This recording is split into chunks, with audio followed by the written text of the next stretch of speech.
हमारे चैनल में खुश आमदीद।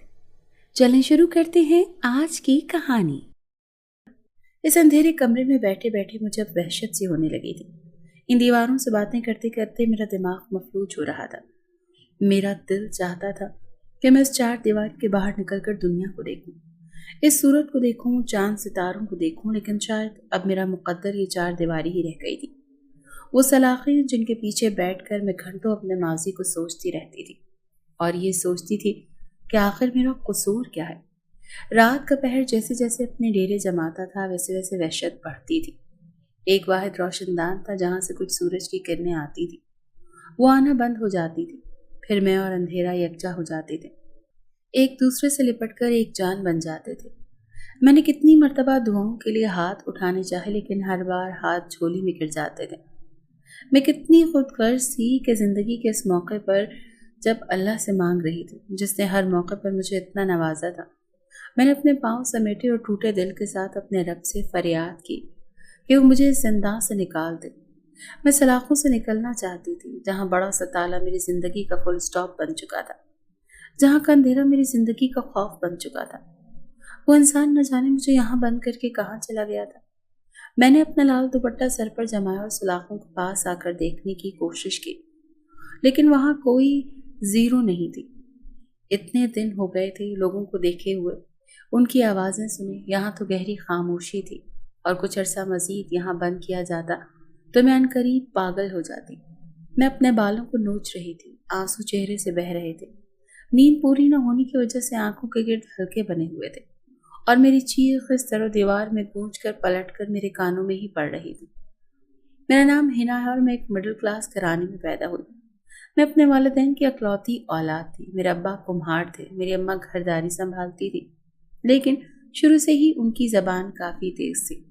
वो हर वक्त किसी न किसी बात का मसला बनाकर लड़ती रहती थी। उनकी लड़ाई से सारा मोहल्ला वाकिफ था और उनकी चलती तेज जबान से लोग पनाह मांगते थे। समझ नहीं आती थी कि मेरे अब्बा जैसे खामोश तबाहकुन इंसान को ऐसी बीवी मिल कहाँ से गई। ये तो मेरे बाप की शराफत थी कि वो इस औरत को झेल रहा था, वरना जैसे उनकी जबान चलती थी कोई भी उन्हें 2 दिन अपने घर पर रखने में राजी ना हो। वो यहाँ से रूठ कर जब अपने मायके जाती तो दूसरे दिन ही उन्हें बातें सुनाकर वापस भेज दिया जाता। उनकी भाभियां उन्हें रखना ही नहीं चाहती थी। मेरी मुमानियाँ अच्छी थी, लेकिन मेरी माँ ने कभी उनके साथ अच्छा सलूक न किया, तभी तो वो कड़वा बादाम मुंह में दबा लेती थी। शुरू शुरू में अम्मा ने बड़ी कोशिश की थी कि उनके घर में टिकने ना दे, लेकिन नानी भी उनकी हरकतों से खासी वाकिफ थी। वो न जाने किस पर चली गई थी। घर में कोई भी ऐसा इंसान न था जिससे उनकी आदतें मिलती। वो पैसे के पीछे भागने वालों में से थी। ये नहीं था कि वो मुझसे मोहब्बत नहीं करती थी या अब्बा से मोहब्बत नहीं करती थी, बस उनकी ज़बान ऐसी थी कि उनकी ज़बान की वजह से बहुत से लोग उनसे दूर हो गए थे। उनके दिल में उनके लिए ही इज्जत ही नहीं थी। जो पैसे वाला होता था वो अक्सर अब्बा के गरीब रिश्तेदारों को मुंह तक नहीं लगाती थी। इस वजह से अब्बा के रिश्तेदारों ने घर आना कम कर दिया। दादी तक बेचारी रोती हुई इस दुनिया से रुखसत हो गई। अब्बा उन्हें प्यार से समझाने की बहुत कोशिश करते थे, लेकिन हर बार वो बिगड़ जाती थी और अपने मतलब की बात निकाल कर रूठ जाती थी। पहले पहल तो अब्बा उन्हें मनाने जाते रहे, लेकिन फिर अब्बा उनकी खसलत से काफी अच्छी तरह से वाकिफ हो गए थे। 2 दिन बाद खुद ही उनकी भाभियां उन्हें घर से निकाल देती थी। मजबूरन उन्हें वापस अब्बा के घर ही आना पड़ता था। वो हमेशा लड़ाई के दौरान यही कहती थी कि अगर मैं ना होती तो तुमसे कोई शादी ना करता, लेकिन हकीकत तो ये थी कि मेरे अब्बा गरीब जरूर थे, लेकिन इज्जतदार बहुत थे। मुझे अपनी अम्मा की आदतें जरा पसंद नहीं थी। जब मैं पैदा हुई तो मेरे लिए उनके लहजे से शहद टपकता था। वो मुझे सबसे अजीज रखती, लेकिन फिर भी कुछ आदतों की वजह से मुझे अपने अब्बा ही हमेशा बेहद अजीज रहे थे। वो मुझे अपने सीने से लगाए रखती थी। मैं अम्मा अब्बा दोनों की आंख का तारा थी। मेरे अब्बा गरीब थे, वो जो लाते अम्मा की हथेली पर रख देते, लेकिन फिर भी अम्मा उन्हें कोसती रहती थी कि इतने से मैं घर का खर्चा कैसे चलाऊं। मेरी अम्मा भी अमीर घराने से ताल्लुक नहीं रखती थी, लेकिन मामू के कमाने के बाद घर के हालात बेहतर हो गए थे। वो हर वक्त यही कहती रहती थी कि तुम कोई और काम धंधा कर लो। पाकीज़गी का मुअत्तर लम्हा जिन दिनों अपनी खुशबू बखेरा करता था, उन दिनों हम अपनी माँ की गोद में या तो परियों के साथ कोई हसीन ख्वाब देख रहे थे, या फिर हमारे रोने को भूख का इशारा समझकर माँ हमें बड़ी शफकत से अपनी छाती के साथ लगाया करती थी, तब शायद हमारे शऊर में सोचने को अनजान सामादा सरायत नहीं कर चुका था। लेकिन अब जबकि हमें हर लम्हे अपने शऊर के रेगिस्तान में फिक्र की आतिश फिशां का लावा उबलता हुआ महसूस होता है, तो सोच के बादल भी आस पास मंडलाते रहते हैं। तब उन लम्हात में हमारा बाप हमें उस मोटी किताब के चंद औराफ पढ़ने के बाद अपने करीब बुलाकर एक दिलचस्प कहानी सुनाया करता। एक खूबसूरत लड़की की कहानी, जिसके बाल सुनहरी थे, सोने जैसे चमकते हुए, जिसकी पायल जब छन छन बजती तो जमीन पर जैसे मोती बिखरते थे। हमारा बाप अक्सर उस कहानी के दौरान ये कहना नहीं भूलता था कि वो खूबसूरत लड़की एक कुम्हार की बेटी थी। कुम्हार जो बड़ी खूबसूरत मिट्टी के बर्तन बनाया करता था। वो लड़की जिसका नाम हिना था, मुझे वो नाम अब भी अच्छी तरह से याद है। यूं ही लाशऊरी की उम्र में मैं बड़ी होती गई और इस शऊर की दुनिया में कदम रखने लगी। मेरे अब्बा हमेशा मुझे अच्छी बातें ऐसी सिखाते थे कि किताबों को पढ़ना उनका महबूब मशगला था। मैं भी किताबों को पढ़ने लगी थी और अम्मा हम दोनों से खाइफ रहती थी। कहती थी, ये किताबों ने तुम लोगों को दिया ही क्या है? आजकल की दुनिया में बाहर निकल कर देखो लोग कितना पैसा कमा रहे हैं। मेरे अब्बा कहने लगे, हक हलाल की कमाई सिखा रही हो? तो वो कहने लगी, इस हक हलाल की कमाई का मैं अचार डालूंगी? अब बेटी बड़ी हो रही है, हजार ख्वाहिशात होती हैं और तुम अभी तक वहीं बैठे हो। कहा भी था कि कहीं नौकरी तलाश कर लो, किसी को रिश्वत दे दो, लेकिन मेरे अब्बा इस तबीयत के मालिक ना थे। वो कहते थे कि जो होना होगा अल्लाह ने लिखा होगा, वो खुद ही हो जाएगा। अब्बा ने सारी जिंदगी जो कमाया हम दोनों पर लगाया। वो शुरू ही से एक मजदूर बाप के बेटे थे। अब्बा को पढ़ाई लिखाई का शौक था, उन्होंने मैट्रिक तक पढ़ा भी था, लेकिन इतनी कोशिश के बावजूद कोई नौकरी ना मिली थी। नौकरी के लिए भी सिफारिश और पैसे की जरूरत होती है, जो दोनों अब्बा के पास नहीं थे, और फिर दादा के इंतकाल के बाद उन्होंने ये काम संभाल लिया था। तब से पूरे इलाके में यही काम कर रहे थे। मैं दौलत के पीछे भागती नहीं थी, मुझे किताबों से इश्क था। मुझे पहले महल पसंद नहीं थे। मैं स्कूल जाने लगी तो घर में अलग लड़ाई हो गई। अम्मा मुझे सबसे महंगे स्कूल में दाखिल करवाना चाहती थी, लेकिन वहां जाने के लिए मेरी हैसियत ही ना थी। मुझे एक अच्छे मिडिल क्लास स्कूल में दाखिल करवा दें, जिस पे अम्मा ने काफ़ी झगड़ा भी किया, लेकिन अब्बा ने कहा कि इंसान को अपनी हैसियत देखकर पांव फैलाने चाहिए, वरना वो मुंह के बल गिरता है। और अब्बा अम्मा को भी यही कहते थे कि दुनिया से दिल लगाना बंद कर दो, अल्लाह की तरफ दिल लगाओ, वही तुम्हें इतना देगा कि तुम संभाल नहीं पाओगी। वो हर वक्त अल्लाह से शिकवे करती रहती थी। मोहल्ले की औरतें आ जाती तो रो रो कर यूं दुख बयान करती कि न जाने उन्हें जिंदगी के कितने दुख लाहक हों। लेकिन असल हकीकत तो ये थी कि जुम्मे को अल्लाह ने सब कुछ दिया था। ये एक दिन यूं ही अब्बा माँ से लड़ते घर के बाहर गए। दिल की तकलीफ अचानक उठी, उन्हें करीबी लोगों ने अस्पताल ले जाना जरूरी समझा। सरकारी अस्पताल में जब तक डॉक्टरों का इलाज शुरू हुआ तब तक वो इस दुनिया पानी से कूच कर चुके थे। मेरे सर पर तो ये बात कयामत बनकर टूटी थी। असल में तो सब कातिल थे मेरे बाप के, वो सब लोग जिन्होंने उन्हें इतनी जहनी अजियत दी थी। मेरा बाप मुझे हमेशा कहता था कि किसी माशरे से लड़ना सीख, इस माशरे में रोना धोना नहीं चलता। मैं आज किसके कांधे पर सर रख कर रो? मैं तो सब स्कूल जाती थी, लेकिन अब्बा के जाने के बाद यूं लगा जैसे एकदम मैं बड़ी हो गई। मुझ में शऊर आ गया, मैं दुनिया की समझ लग गई। अब्बा की आगोश में बैठकर किताब पढ़ने वाला शफकत के साए से महरूम हो गई। मेरे दिल की दुनिया वीरान हो गई। मेरी माँ, ये सब लोग ही तो कातिल थे। अब टूटने का क्या फायदा? मेरी दुनिया लुट गई। मेरे जहन में अजीब दबाव था, वो इतनी जल्दी मुझे छोड़कर चले गए थे। मेरी माँ मुझे सीने से लगाए बार बार यही कह रही थी कि कमबख्त डॉक्टर ने मार दिया। वहीं कुछ औरतें कान में खुसर फुसर कर रही थी कि जब से इस औरत से शादी हुई है उसने इस आदमी को सुकून से नहीं रहने दिया। सुबह शाम दाने देती रहती थी, बातें सुनाती रहती थी। कुछ कहने लगी, आज सुबह भी इसी ने लड़ाई करके भेजा है।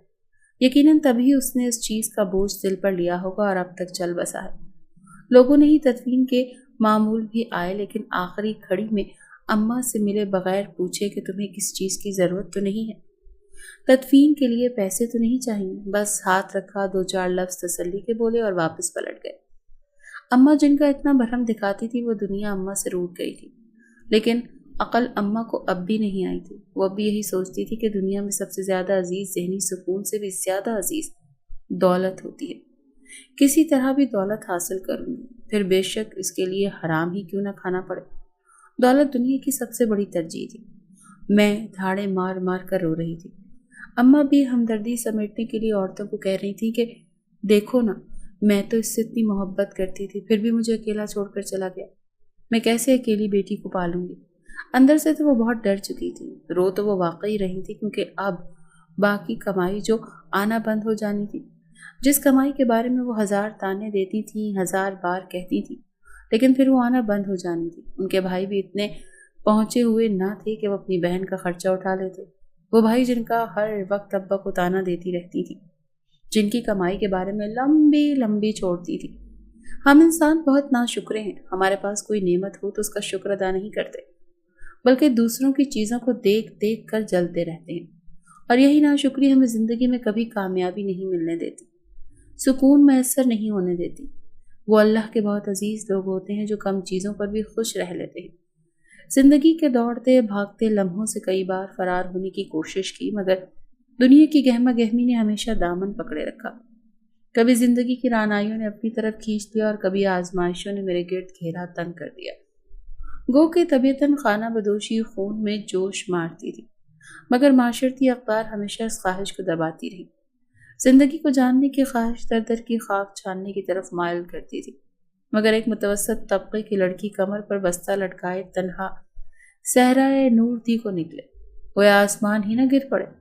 سو کچھ ہم نے دل کو سمجھایا اور کچھ دل نے ہم کو سمجھایا، لیکن دن رات کی مصروفیت کی چکی میں پستے ہوئے بھی ایک سوال ذہن میں کنڈلی مارے بیٹھا رہا کہ زندگی کیا ہے؟ کسی دیوانے کا سودا؟ زندگی کی بکھیڑوں اور فکر معاش کی الجھنوں کے باوجود سوال اپنی جگہ موجود رہا، اور تب یہ جانا کہ میں خود کو ناحق ہی بھلکڑ گردانتی تھی۔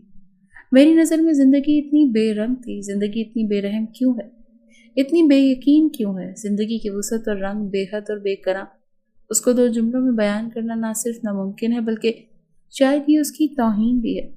زندگی ہر شخص کے لیے اس کے سوال کا جواب اور ہر ایک کے جواب کا الگ الگ معیار ہے۔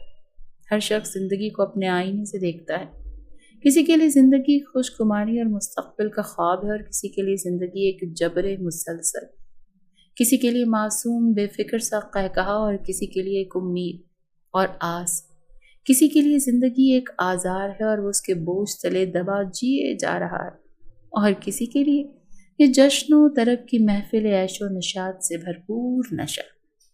کسی کے لیے زندگی بجھتی ہوئی لو، اور کسی کے لیے طویل شاہراہ۔ زندگی انسان کو اپنی سوچ، حالات اور عقل و عمل کے مطابق صورت اختیار کرتی ہے۔ میں نے کہیں پڑھا تھا کہ زندگی شطرنج کے کھیل کی طرح ہے، جس کے اختتام پر پیادہ اور بادشاہ دونوں ایک ہی ڈبے میں بند ہو جاتے ہیں، لیکن اصل حقیقت تو یہ ہے کہ اس بقا اور فنا کے کھیل کو مہارت سے کھیلنے میں ہم اپنی پوری کوشش کرتے ہیں، اور جو نتیجہ ہاتھ میں آتا ہے وہی اگلے سفر کا زاد راہ ہوتا ہے۔ اب آگے جانے کے بعد زندگی میں تلخیاں مزید بڑھ گئی تھیں۔ اب تو کوئی ہمارے دروازے پر دستک تک نہیں دیتا، گھر کے حالات مزید خراب ہو گئے تھے، اور ہر وقت گھر میں چک چک ہوتی رہتی، ذہنی سکون تک بدتر نہیں تھے۔ میرا بہترین دوست مجھ سے بچھڑ چکا تھا، ابا کے جانے کے بعد گھر کے حالات مزید تنگ، کئی دن گھر میں سبزی تک نہ بنتی، اماں تو کبھی کسی کے گندے کپڑوں کو ہاتھ تک نہ لگاتی تھی، لیکن اب حالات ایسے ہو گئے تھے کہ انہیں کمائی کرنے کے لیے کما کر مجھے پڑھانا ہی تھا۔ کہنے لگی تم اب کماؤں گی تو مجھے بالوں گی، میں ساری زندگی اب کما نہیں سکتی۔ میں ہمیشہ پہلی پوزیشن لاتی تھی تو اماں کا دل مطمئن ہو جاتا تھا کہ اس کو بڑی نوکری ملے گی۔ وہ کہنے لگی تمہیں بڑی نوکری ملے گی تو سب ٹھیک ہو جائے گا، لیکن یہ معلوم نہیں تھا کہ زندگی آگے کیا رنگ دکھانے والی ہے۔ باقی موت کے بعد میں چپ چپ رہتی تھی، ہمیشہ خود کو کمرے میں بند کر لیتی تھی، اسکول سے آنے کے بعد کتابیں لے کر بیٹھ جایا کرتی تھی۔ اپنی ماں سے میں نے دوری اپنا لی تھی، ان سے میں اتنی بات نہ کیا کرتی تھی کیونکہ میرے نزدیک بھی میری ماں میرے باپ کی خاطر تھی۔ وہ انہیں اتنا ٹارچر کرتی تھی کہ آخر کو ان کا دل کا مریض بنا دیا تھا۔ وہ باتیں ذہن پر سوار کر کے سارا دن سوچتے رہتے تھے، ایک خلائی مخلوق کی طرح ادھر ادھر دیکھتے رہتے تھے، کسی نقطے پر غور کرتے رہتے تھے۔ وقت بڑھتا گیا، وقت کسی کے لیے کہاں رکتا ہے۔ یہ تو شکر تھا کہ یہ گھر ابا کے نام پر تھا، اماں نے اس کا آدھا حصہ کرائے پر لگا دیا تھا اور ہر مہینے کرایہ بڑھا دیتی۔ کبھی کبھار تو کرایہ دار تنگ آ کر یہاں سے چلے بھی جاتے تھے، لیکن پھر کوئی نہ کوئی مجبوری پر رہنے آ جاتا۔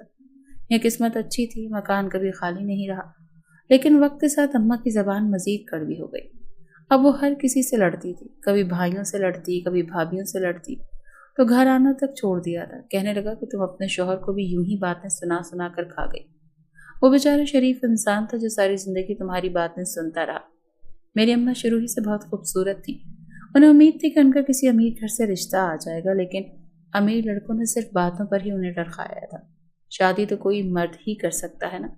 ऐसे लोग तो सिर्फ औरत को एक सामान समझते हैं और जब चाहा जैसे चाहा लिबास की तरह बदल दिया। लेकिन अम्मा ये बात सारी जिंदगी समझ न सकी। जब उनका मुकद्दर अब्बा के साथ जुड़ा तो वो अपने नसीब पर बुरी तरह रोई और उसको अपनाने के बजाय सारी जिंदगी नाशुक्री करती रही थी। अल्लाह ने उन्हें इतने प्यारे शौहर से जो नवाज दिया, फिर उनकी नाकदरी करती रही थी। अम्मा की नई आदतों की वजह से मैं अम्मा से काफ़ी दूर हो गई थी। फिर वक्त का काम है गुजरना और वो तेज़ी से गुजर रहा। मेरी अम्मा काम से थक कर यहीं आकर सुनाती थी कि तेरी खातिर मैं काम कर रही हूँ, वरना ये दुनिया मुझे बहुत बुरी लगती है। गरीब के लिए तो कोई जगह ही नहीं है। मैं खामोश तबाह बच्ची थी। मैंने मैट्रिक में बहुत अच्छे नंबर लिए थे और आगे मेरी तालीम कॉलेज में मुफ्त थी। कॉलेज की तालीम हासिल कर ही रही थी कि अचानक मेरी माँ को मेरी शादी का ख्याल आ गया। कहने लगी ये उम्र बिल्कुल ठीक है तुम्हारी शादी के लिए, तो मेरी तरह बंद कली खूबसूरत नौजवान हो जाएगी और फिर कोई भी मर्द तुमसे शादी करने को राजी हो जाएगा। बस ऐसे अमीर मर्द की तलाश करनी है जो तुम्हें रानी बना कर रखे। मैंने कहा कि मुझे दौलत की कोई ज़रूरत नहीं। मेरी ज़िंदगी में बहुत सारे ख्वाब देखे हैं, मैं उन ख्वाबों को पूरा करना चाहती हूँ। मैं अपनी ज़िंदगी अपने तरीके से गुजारना चाहती हूँ। मैं किसी से शादी करके उसकी दौलत पर ऐश नहीं करना चाहती हूँ। ये मेरी ज़िंदगी का मकसद नहीं। कहने लगी कि तुम्हें अभी इस बारे में मालूम ही क्या है। तुमने तो ज़िंदगी में कभी खुद कुछ कमाया ही नहीं।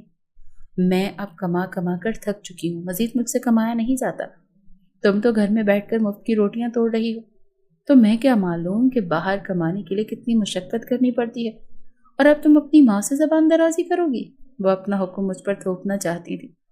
वह शुरू ही से यही तो करती आई थी। वो हर एक पर अपना हुक्म चलाना जानती थी। मैं उनसे मज़ीद बददिल हो गई थी।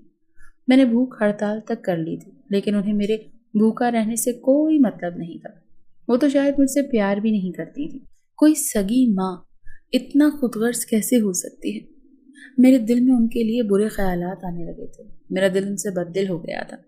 मैं बहुत रोई थी कि काश मेरे अब्बा जिंदा होते तो आज मेरे साथ ये सब कुछ ना हो रहा होता। उन्होंने जिंदगी में बहुत कम वक्त गुजारा था। मेरी सुने बगैर अम्मा रिश्ते देखने लगी, लेकिन हर रिश्ता ऐसे रिजेक्ट कराती थी। कभी अम्मा को वो लोग पसंद नहीं आते तो कभी उन्हें मैं पसंद नहीं आती थी। वो लोग जहेज मांगना चाहते थे तो मेरी अम्मा ने कहा कि हम जहेज देंगे नहीं, बल्कि मेरी बेटी इतनी खूबसूरत और ज़हीन है, हम तो किसी ऐसे मर्द की तलाश में हैं जो अखलाता हो, खुद कमाता हो, ताकि हमें भी पाल सके। मैंने अम्मा को बहुत समझाया, अम्मा की मिन्नत तरले किए कि मुझे अभी शादी नहीं करनी। वो कहने लगी तुम अभी कम अकल हो, बाद में जाकर तुम्हें मेरी बातें समझ में आएंगी। मैंने कहा आज तक आपकी बातें कभी किसी को समझ में आई हैं? अब इतने मतलब ही क्यों हो गई हैं? तो वो आगे से गुस्सा करने लगी। कहने लगी तुम्हें भी अपने बाप की तरह मैं ही बुरी नजर आऊंगी। वो खुद तो जल्दी मरकर इस दुनिया से चला गया और फिर मैं अकेली कैसे जिंदगी गुजारती। अब तुम भी अपने बाप की तरह मेरी बात नहीं मानती हो। मैंने कहा मेरे बाप के बारे में ऐसा कुछ न कहें। आपने मेरी शादी करनी है कर दें, लेकिन आपको ये बात बता दूं कि दौलत के तराजू में तोले गए रिश्ते कभी भी पायदार नहीं निकलते। अगर मेरी जिंदगी आपकी वजह से तबाह हुई तो मैं आपको सारी जिंदगी माफ नहीं करूंगी। आप सारी जिंदगी मेरी शक्ल देखने के लिए भी तरस जाएंगी। कहने लगी तुम तो सारी जिंदगी मुझे दुआएं दोगी, ये जो अभी बड़ी बड़ी बातें कर रही हो ना, फिर आकर खुद मुझे कहोगी कि मैंने सही फैसला किया। मैंने खामोशी अख्तियार कर ली। मेहमान आते थे तो मुझे तैयार करके मेहमानों के सामने पेश कर दिया जाता था। यूं लग रहा था जैसे मॉडर्न तवाइफ गाना, जहां औरत को मर्द के सामने नुमाइश की तरह पेश किया जाता है और वो एक्सरा करती निगाहों से औरत के जिस्म के हर पुर्जे को देखता है। लिबास पर ऐसा पहनाया जाता है कि जिससे खूबसूरती मजीद बाहर हो। मेरी अम्मा मेरी तारीफों में मुबालगा राई की हद तक कर देती और इतनी मीठी बन जाया करती थी, लेकिन हमेशा रिश्ता ना हो पाता। ये कोई 10वां रिश्ता था जो मेरे लिए आया था, लेकिन अम्मा को ये रिश्ता भी पसंद ना आया। हालांकि लड़का भी शरीफ था और उसके घर वाले भी हक हलाल की कमाई खा रहे थे। उसकी वालदा भी नमाजी परहेजी थी और उसकी ज़बान भी काफ़ी मीठी थी। लड़का तो बस ठीक ही है, शक्ल सूरत भी मुनासिब सी ही थी और कमाई भी कुछ ऐसी नहीं जिससे आसाइश वाली ज़िंदगी गुजारी जा सके। और ऊपर से पूरे टब्बर की जिम्मेदारी अलग से। खुद के लिए क्या कर पाएगा? सारी जिंदगी बस बहन भाइयों की खिदमत में ही गुजर जाएगी इसकी। मुझे तो इस रिश्ते में कोई भी बात पुरकशिश नहीं लगी। मेरी तरफ से तो इनकार है। अम्मा ने बगैर किसी तमहीद के अपना फैसला सुनाया। रिश्ता करवाने वाली ने चाय का घूंट भरते हुए बुरा सा मुंह बनाया। मेरी सांवली रंगत को देखकर कड़वा सा मुंह बनाया। बहन, ऐसे क्या देख रही हो? एक अकलौती है, आगे ये घर भी इसी का है। लड़का कोई अच्छा और अकेला होना चाहिए। कल को जो मेरा भी उसी ने ख्याल रखना है। बेटा कोई नहीं है ना मेरा जिसके आसरे पर मैं बैठी रहूं। ठीक, तो फिर आप लड़के वालों को बता दीजिए कि हमारे लिए रिश्ता काबिल कबूल नहीं। अम्मा ने भी अपना फैसला सुना दिया। वो सर हिलाती चाय का कप रखती उठने लगी। बहन, तुम्हारी डिमांड बहुत बड़ी है। अब तो एक ही हल बचता है कि लड़के के माँ बाप को मार दूं। जाते जाते मासी अम्मा जो सुनाना नहीं भूली थी, जिसको अम्मा ने ऐसे इग्नोर किया जैसे सुना ही ना हो। देख बहन, तूने हमको लड़के से मिलने के लिए मजबूर किया तो हमने तुम्हारी बात मानी और उससे मिल लिए। हालांकि हम तुम पर यह बात पहले दिन ही वाजे कर चुके हैं कि हम अपने से कम हैसियत लोगों में तुम्हारा रिश्ता कभी नहीं करेंगे। इसके बावजूद तुम्हारे बेहद इसरार पर हम लड़के और उसकी फैमिली से मिले, लेकिन हमें उनमें कोई भी बात ऐसी नहीं लगी जिसके लिए अपने मौक़िफ़ से हटा जा सके। तुमने कभी सोचा है कि खानदान वाले क्या क्या बातें बनाएंगे? तुमको इतना पढ़ा लिखा कर इस काबिल किया है, इसीलिए बनाया है कि किसी भी अहरे गैरे नत्थु खैरे के संग चलता करें। तुमको खुद भी कोई एहसास है कि नहीं? अम्मा ने बगैर किसी लगे लिपटी के मासी को दो टोक अंदाज में अपने फैसले से आगाह किया। यके बाद दीगरे मुख्तलिफ रिश्ते मुख्तलिफ वजूहात के बिना पर मुस्तरद होते गए। हैसियत और बुलंद होती गई, रिश्ते और छोटे होते गए। जिद अपनी जगह कायम और दायम रही। मायूसी अपने फन फैलाए आहिस्ता आहिस्ता कदावर होने लगी। उम्मीदें सुखड़ती गईं, लेकिन हसरतें तनावर होती गईं। फिर यूं ही सारा दिन अम्मा पहले भाभीयों की बुराइयां करती कहती मेरे शरीफ भाइयों को अपने बस में कर लिया है, वरना मैं अकलौती उनसे सारे लाड उठवाती रही हूँ। और फिर रोने शुरू कर देती कि जवानी में ही बेवा हो गई हूँ। मेरे लिए तो इतने रिश्ते आ सकते थे, लेकिन मैंने सिर्फ तुम्हारी खातिर दूसरी शादी नहीं की। लेकिन असल हकीकत तो ये थी कि अम्मा की ज़बान इतनी तेज़ थी, उसका इल्म उन्हें खुद भी था कि उन्हें कोई दूसरा मर्द बर्दाश्त नहीं कर पाएगा। और वैसे भी दूसरी शादी के लिए मर्द को ढूंढता कौन? उनके भाइयों में तो इतनी तौफीक ही ना हुई थी कि अब्बा के मरने के बाद उन्होंने पलट कर हमारा हाल तक न पूछा था। जिंदगी को मजीद पर लग गए। वो वक्त तेज़ी से गुजरने लगे। कुछ दिनों से एक आदमी मेरा पीछा कर रहा था। मैंने इस मुतालिक अम्मा को भी बताया। अम्मा कहाँ पर चली जाती थी और सारा दिन उनका मूड भी ख़राब। मैं जैसे ही कॉलेज से आती सुनसान सड़क पर वो मेरा पीछा करना शुरू कर देता। मैं काफ़ी तंग थी। जिनके सरों पर बाप का साया नहीं होता उन्हें मर्द मुफ्त का माल समझ लेता है। जैसे मर्द से सख्त नफरत है। मैं बहुत डर गई थी। कोई बात कम जाती तो बाप की इज्जत पर बातें आनी थी। मर्द जैसा भी हो, औरत को ही कसूरवार ठहराया जाता है। कैसी माँ थी जिसको ये तो गर्ज नहीं थी कि उसकी बेटी का कोई पीछा करता है। माएँ तो क्या क्या कर जाती थी। मैंने अब कहना ही छोड़ दिया था। अल्लाह के भरोसे ही थी। अल्लाह से दुआ करती थी कि अल्लाह मेरी इज्जत पर कोई आंच ना आए। एक रोज़ मैं पीछे आ रही थी तो मेरे पीछे आने लगा। मैं जल्दी से घर में घुस गई, लेकिन देखा तो वो घर के अंदर दाखिल हो गया। अभी मैं चीखती चिल्लाती उसे कुछ कहती, अम्मा बोली अंदर आ जाओ, ऐसे जैसे वो पहले से ही उसे जानती है। वो अंदर चला आया। मैंने अम्मा को बताया कि अम्मा यही वो आदमी है जो रोज़ मेरा पीछा करता है, तुम इसको अंदर लेकर आ रही हो। उसको तो जूते मारने चाहिए और बाहर निकालना चाहिए। तुम्हारी बेटी की इज्जत का सवाल है। अगर कोई देख लेता तो यही कहता ना कि मैंने इसको पीछे लगा लिया। ये अम्मा कहने लगी तुम खामोशी हो जाओ। मुझे कुछ समझ नहीं आ रहा था कि आखिर हो क्या रहा है। और अम्मा अपना जाने कौन सी बातें कर रही थी। इतनी आहिस्ता खुसर खुसर हो रही थी कि मुझ तक तो उनकी आवाज़ ही नहीं पहुंची। अम्मा ने मुझे चाय बनाने के लिए कहा। मेरा दिल किया कि इसमें थोड़ा सा जहर डाल दूं ताकि वो बंदा यहीं पर मर जाए, लेकिन मैं ऐसा कर नहीं सकती थी। मैंने गुस्से से चाय बनाकर पेश की और कमरे में जाकर बंद हो गई। जैसे ही वो गया मैं अम्मा के पास दोबारा नहीं। मैंने कहा मुझे समझाइएगा आप क्या कर रही हैं। ये मर्द मुझे रोज़ तंग करता है, बजाय आप उसको बातें सुनाने के आपने उसको चाय पेश की। कहने लगी मैंने तुम्हारे लिए इससे बात पक्की कर दी है। मैं हैरान थी, मेरी माँ ऐसा कैसे कर सकती है। वो आदमी जो मेरा पीछा करता था, मुझे डराता था, उस आदमी से मेरी शादी तय कर दी। मुझे लगा अम्मा होशो हवास में या फिर किस चीज़ की लालच में। कहने लगी वो पुलिस वाला है, तुम्हें अच्छे से रखेगा।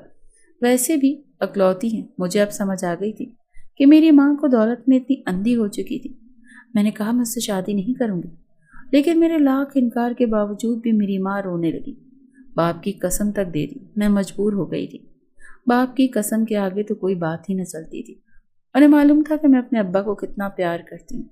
अगले दिन वो आदमी दोबारा आए, मुझे लाल जोड़ा पहनाया और सादगी से निकाह कर दिया। मेरे दिमाग में कोई बात नहीं आ रही थी। मुझे यूँ लग रहा था जैसे मेरा दिमाग फट जाएगा और मैं मर जाऊंगी। मैं खामोशी से बैठी रही। थोड़ी देर बाद मेरी अम्मा ने कहा, तुम्हें उसके साथ जाना होगा। मैं तो यही समझी थी कि हम इसी घर में रहेंगे। मेरी माँ ने तभी उसकी शादी की है, लेकिन वो मुझे अपने घर ले जाना चाहता था। मैं काफ़ी खौफज़दा थी। मेरा दिल डर रहा था। मुझे यूँ लग रहा था कि जैसे बहुत बुरा होने वाला है, कोई चीज़ मेरी ज़िंदगी में तबाही मचाने वाली है, लेकिन मुझे नहीं मालूम था कि क्या होने वाला है। मेरी अम्मा को बहुत कहा कि अभी तुम रुखसती मत करो।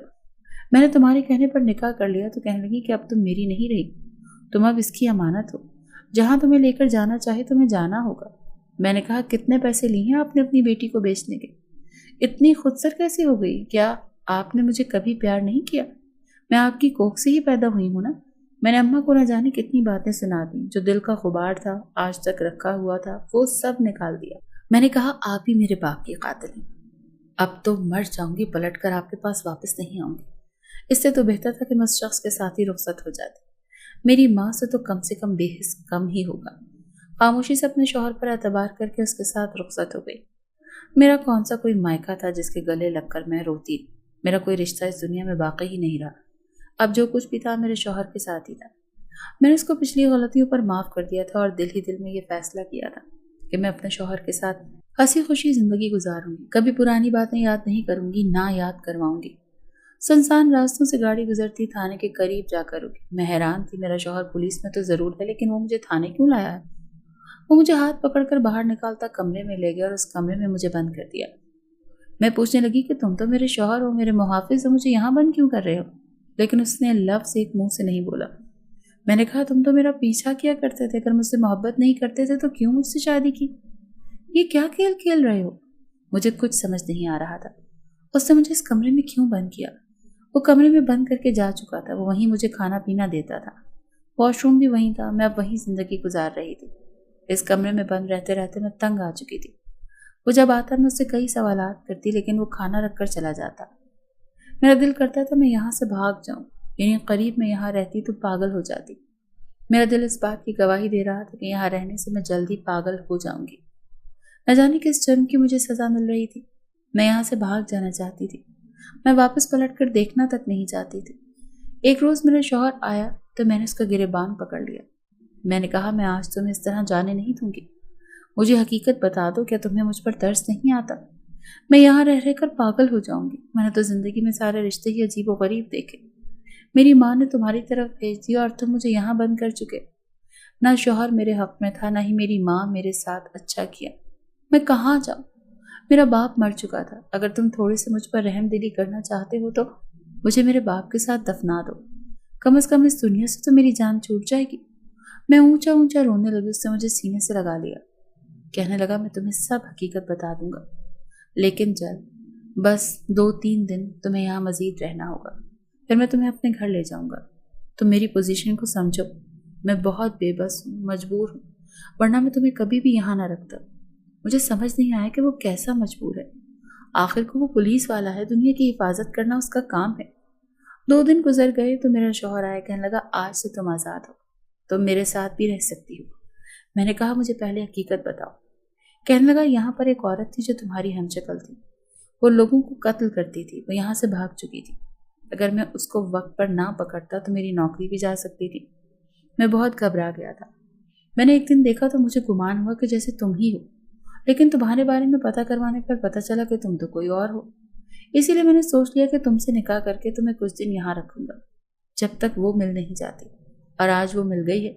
मैंने कहा, तुमने अपने मतलब के लिए मुझे इस्तेमाल किया। तुम इतने खुदगर्ज कैसे हो सकते हो? मैं तुम्हारे साथ नहीं रहना चाहती। वो मुझसे माफ़ी मांगने लगा, लेकिन मेरे जहन पर तो गुस्सा सवार था। मैं वहाँ से निकल आई। मैं दारुल अमान में रहने लगी। उस दिन के बाद उसने मुझे 1-2 बार मेरा पीछा किया, मुझसे माफ़ी मांगी, लेकिन मैंने उसे साफ इनकार कर दिया। मैंने कहा, मैं तुम्हारी शक्ल तक नहीं देखना चाहती। मैं कामयाबी की सीढ़ियाँ चढ़ने लगी। मैं दिन ब दिन तरक्की करती जा रही थी, कामयाबी हासिल करती जा रही थी। मैं कुछ दिन बनकर अपनी माँ को दिखाना चाहती थी। उन्होंने क्या हीरा खो दिया। लेकिन मैंने अपने शौहर से तलाक नहीं ली थी। मेरे जहन से उसका ख्याल तक न ज़ाया था। مجھے اس سے محبت ہو گئی تھی۔ ٹھیک ہی کہتے ہیں، مشرقی عورتیں جتنا مرضی ظلم سہ لیں، آخر کو محبت اپنے شوہر سے ہی کرتی ہیں۔ میں کامیاب ہو گئی تھی، اتنی کامیاب بن گئی تھی کہ لوگ مجھے حیرت بھری نگاہوں سے دیکھتے تھے۔ میرے بارے میں مثالیں دی جاتی تھیں، لیکن میں بے رنگ تھی، تنہا تھی، اپنے شوہر کو ڈھونڈنے لگی۔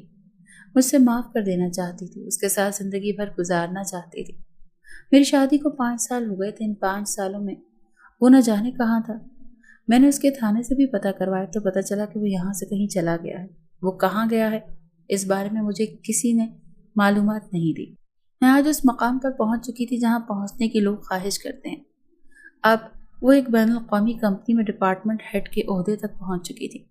کتنے ہی لوگ اس کے ماتحت لاتعداد کولیگز اور کلائنٹس، کئی ایک جاننے اور دوست کہلانے والے لوگ، خاندان بھر کی رقابت سے بھرپور حسرت زدہ نگاہیں۔ لیکن ان سب کے ساتھ سب سے نمایاں چیز جو میری زندگی میں در آئی تھی وہ تھی تنہائی۔ سب کچھ پا کر بھی تشنگی، کھوکھلا اور ادھورا پن۔ اس تمام عرصے میں کئی دفعہ لڑکھڑائی، گری، سنبھلی، پھر لڑکھڑائی، ڈگمگائی اور پھر سے اپنے پاؤں پر کھڑی ہوئی۔ ہر بار جب وہ واپس اپنے پاؤں پر کھڑی ہوتی تو تھامنے کے لیے اس کے پاس خود اس کی ذات کے سوا کوئی نہیں تھا، یا اگر کوئی تھا تو صرف اللہ، جسے وہ اپنے سارے شکوے آنسوں کی زبان میں کر لیا کرتی تھی۔ بظاہر بے حد قابل رشک اور پر اعتماد میں آج بھی اس پرانی حنا کو یاد کرتی ہوں جسے اس شخص نے اپنی پوری شدت اور خالص جذبے سے چاہا تھا۔ وہ شخص کے جس کی محبت کی برسات میں وہ پور پور بھیگتی رہی تھی۔ وہ شخص جو اس کی زندگی سے اب ہمیشہ ہمیشہ کے لیے جا چکا تھا۔ ایک قلق تھا جو ہر وقت مجھ کو اپنے حصار میں گھیرے رکھتا تھا۔ میں چاہ کر بھی اس محبت کے احساس کو اپنے مستقبل نہ کر سکی تھی، اسے مسلسل نہ کر سکی تھی، خود کو مکمل نہ کر سکی تھی۔ اس کے بعد آنے والے ہر شخص میں صرف اسی ایک شخص کا عکس ٹٹولتی رہی، کرچی کرچی ہوتی گئی اور ہر بار خود کو نئے سرے سے تعمیر کرتی وہ اکثر خود سے سوال کرتی کہ کیا محبت کرنا کوئی قصور تھا جو اس سے سرزد ہوا؟ کیا ماں باپ کی انا کی قیمت اسے اپنی جائز خواہشات کی بلی دے کر چکانی پڑے گی؟ اس کی خود کی زندگی میں خود اس کی ذات کو کیوں نظر انداز کر دیا گیا؟ میری زندگی سے کافی مایوس تھی۔ میں اپنی ماں کو جا کر اپنی کامیابیوں کے بارے میں بتانا چاہتی تھی۔ میں گھر بھی گئی لیکن معلوم ہوا کہ میری ماں تو مر چکی ہے، اور جاتے جاتے میرے نام ایک خط لکھ گئی۔ اس خط کو پڑھتے میری آنکھوں میں آنسو آ گئے۔ وہ میری ماں ہی تھی۔ اب آخر کو دل کی محبت جاگی اٹھی تھی۔ وہ مجھ سے معافی مانگ رہی تھی، کہنے لگی میں نے نہ جانے تمہیں کس شخص کے ساتھ باندھ دیا ہے جس نے تمہیں مجھے ملنے تک نہیں دیا، یا تو مجھ سے اتنی نفرت کرنے لگی ہو کہ ملنے تک نہیں آئی۔ اگر تم خوش ہو اور کبھی یہاں دیکھو اور پلٹو تو اپنی ماں کو معاف کر دینا۔ تم ٹھیک ہی کہتی تھی، جس دولت کے پیچھے میں ساری زندگی بھاگتی رہی وہ ایک ریت کے ذرے کی طرح میرے ہاتھ سے پھسل گئی۔ مجھے دنیا کی حقیقت معلوم ہوتے بہت دیر لگ چکی ہے۔ میں تمہارے باپ سے بھی معافی مانگوں گی، مجھے امید ہے وہ مجھے معاف کر دے گا۔ تم بھی اپنی ماں کو معاف کر دینا۔ میں بہت روئی۔ میں نے اپنی ماں کو معاف کر دیا تھا۔ وہ گھر اب ویران سا پڑا ہوا تھا۔ میں اس گھر میں رہنے لگی تھی۔ لوگ بہت حیران ہوتے تھے کہ اتنی امیر ذاتی ہے تو یہ اس گھر میں کیوں رہتی ہے، لیکن مجھے وہاں اپنے باپ کی خوشبو آتی تھی۔ کتابوں کا مزید اضافہ ہو گیا تھا۔ میں ان کتابوں کو پڑھتی تھی۔ پھر ایک روز میری نئے شوہر سے ملاقات ہو گئی۔ میں نے اسے معاف کر دیا۔ میں ہنسی خوشی اس گھر میں رہنے لگی۔ اب اس بات کو 10 سال گزر چکے ہیں۔ اللہ نے مجھے خوبصورت سی بیٹی سے نوازا ہے۔ میرا شوہر مجھ سے ہمیشہ معافی مانگتا رہتا ہے اور وہ شکر گزار ہے کہ میں نے اسے معاف کر دیا۔ کہتا ہے میں تو ہمت ہی چھوڑ چکا تھا۔ ایک بار زندگی میں معاف کر دینے سے اور مسئلے سمجھ لینے سے، خود کی غلطی مان لینے سے آپ کی زندگی بہت آسان ہو جاتی ہے۔